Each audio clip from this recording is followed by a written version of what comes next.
শত আঘাতের পরেও যদি মুখে হাসিটা রেখে পথ চলতে পারেন, মনে রাখবেন স্বয়ং বিধাতাও একদিন আপনার আঘাত করতে করতে লজ্জা পাবেন। সুপ্রভাত বন্ধুরা, কেমন আছেন আপনারা? আমি অলিভা আবারও চলে এলাম আপনাদের সাথে নিয়ে বেশ খানিকটা সময় গল্প আড্ডা মজায় কাটাবো বলে। ফোন ঘাঁটতে ঘাঁটতেই বুধবারের সকালটা শুরু করলাম। এরপর টিফিন করতে বসে গেলাম বাড়ির সবাই মিলে। চলুন টিফিনটা করে নিয়ে আসছি কিছু সময়ের মধ্যে। টিফিনপত্র সেরে লাঞ্চের প্রিপারেশনে বসছিলাম। মাকে বলছিলাম আলু পটলগুলো ঠিক করে কেটে দাও, সাথে যদি কিছু ডাঁটাপত্র থাকে তো দিও, আজকের একটু বাটা বানাবো।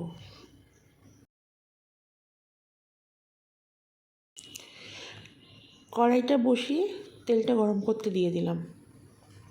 তেলটা গরম হোক, আর বকবক করবো না, এরপর আপনারা দেখতে থাকুন।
কই ছিলাম যে, আজ কখন দেখা করতে যামু?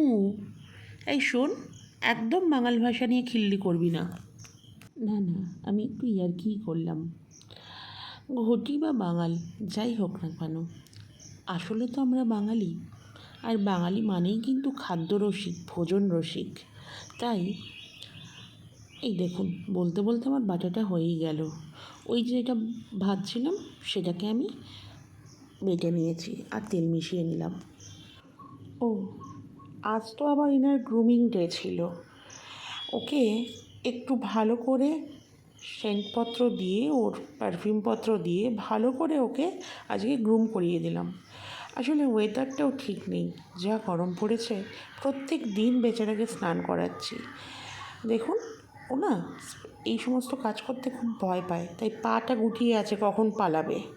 আর স্নানপত্র সেরে একটু মেয়োনিজ বানিয়ে রাখলাম, ভালোই লাগে মেয়োনিজটা খেতে।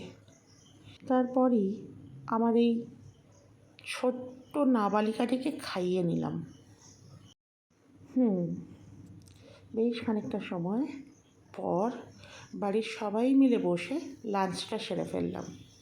তবে কি জানেন তো, সবাই মিলে একসাথে বসে খেতে বেশ ভালো লাগে, বেশ পিএনপিসিটা ভালোই হয়। আর এই হলো দিদা আম খাচ্ছে।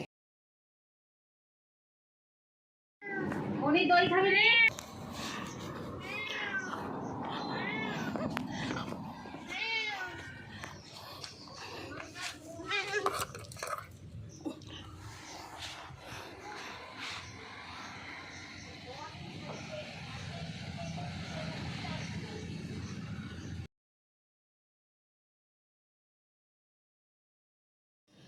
লাঞ্চপত্র সেরে ঘড়িতে দেখলাম 2টো বেজে গেছে, তাই আজ শুলাম না।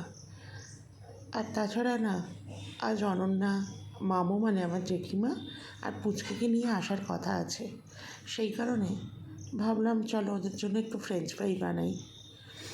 তাই আলুটা কেটে একটু প্রিপারেশনটা করে নিলাম। আর তাছাড়া কী জানেন তো বন্ধুরা, একটু বেশি করে করে রাখলেও মন্দ হয় না, কারণ এইভাবে বানিয়ে একটু কর্নফ্লাওয়ার কোট করে ফ্রিজের মধ্যে যদি আমরা এটাকে ডিপেতে স্টোর করে রাখি, যখন তখন নিজেদের টাইম পাসের জন্য একটু আধটু ভেজে বা সন্ধ্যের দিকটায় স্ন্যাক্স হিসাবে চায়ের সাথে খেতেও মন্দ হয় না। তাই না? চলুন আমি এটা আস্তে আস্তে করে বানিয়ে ফেলি, তারপর ওরা এলে পর একদম আপনাদের সামনে আসছি।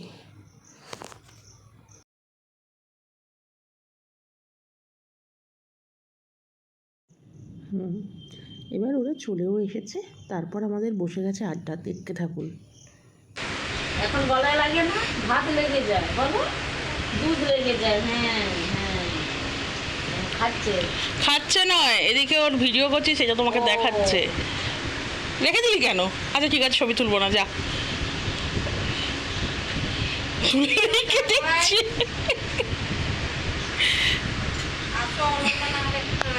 কোলে না দিয়ে কেন গরু ঢুকায়?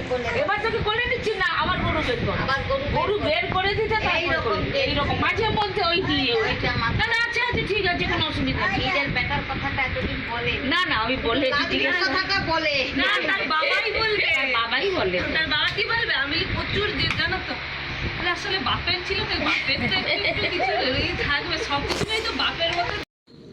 বাড়ির প্রত্যেকে মিলে এই গল্প দাদুর আসরটিতে বেশ মজা নিচ্ছিলাম।